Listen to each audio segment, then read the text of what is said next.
Hello lovelies, hoping all is well with you. I felt called to write a channeled message for the first time in forever, and I pulled a couple cards to get the inspiration for the channeled message. I wanted to show the inspiration before I share the motherfucking message. We have the Eight of Swords and the Knight of Swords,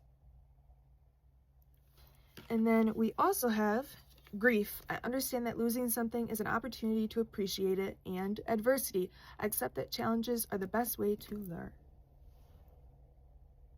Okay, and now it is time to get into the channel message. I did type it on my computer because I can no longer write for extended periods of time, but here's the date right there for anyone who doesn't believe that I just wrote this.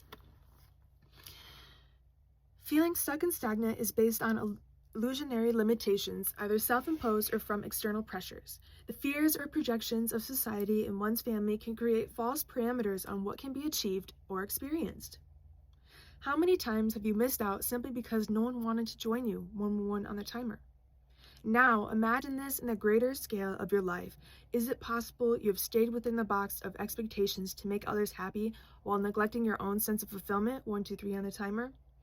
Human beings naturally cling on to what is comfortable, but that doesn't translate well in the scheme of growth and spiritual development. We are not separate from the successful people who have achieved their dreams. The difference is they made sacrifices and made the tough decisions. We get so caught up in the why is this happening to me rather than what can I learn from this and how can I make this work. The higher path isn't meant to be a cakewalk. Of course, we must earn it and work hard, but here's the secret. First, you must break down exactly who your successful self is. Here's a handful of questions to get the flow going. What kind of habits do they have? And how do they care for your body? Are they eating fast food daily or making home-cooked meals? Are they sitting on their ass 24/7 or going for nature walks after work? What kind of skincare do they use? Do they have a morning and night routine? What's their style of clothing and speech? What kind of friends do they have? Are they blacking out at the clubs every weekend or doing healthy activities with friends? Do they meditate or say affirmations? How is their self-talk? Is it positive or negative? Slowly but surely, the goal is to start integrating these habits and lifestyles into your life. Don't force it, but see what resonates for you. 246 on the timer. We talked about shifting physical habits or lifestyle changes, but the last step to integration is the mindset. Self-belief is one of the most important factors when it comes to success. Many celebrities always believed they'd be a star. Core belief systems will manipulate reality in both positive and negative ways. Let me give a couple examples. If you genuinely believe you are untrustworthy with money, then why would you even be given a chance to prove otherwise? If you believe you are destined for success, then surely success will know where to find you. We must become our own source of love, admiration, and motivation so we are constantly fueled.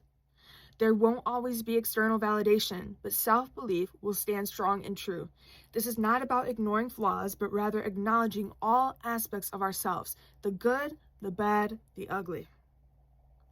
Praising our strengths, improving our weaknesses, and loving ourselves regardless is the ultimate act of self-love.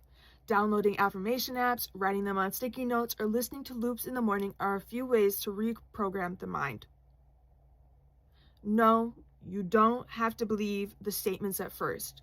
Even sarcasm will get you through.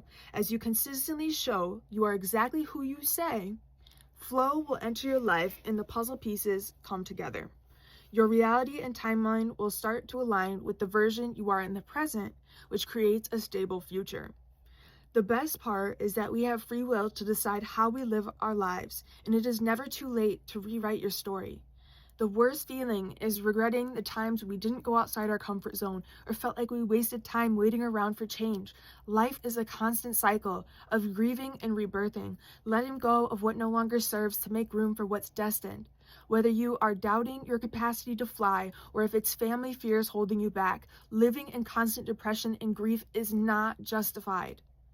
You deserve to feel worthy of all your dreams and aspirations. You deserve to know that opportunities are waiting for you to take a chance. It is important to feel fear and do it anyway when it comes to your soul's desires. Your most successful self is waiting for you to step into your power by realizing you're more capable than you know. This is your divine sign to start living your life for yourself and not the false expectations or limitations that have been put on you. Stop listening to miserable spirits trying to pull you backwards. It is time for you to shine. You are not defined by trauma, a troubled past, generational struggles, or how much time was invested somewhere. It is time to exceed all the people, places, and habits that you've outgrown to be repotted into a fertile space. You are destined to be around uplifting energies that give reminders of who you are. Be proud of yourself. Never give up, babes. Much love.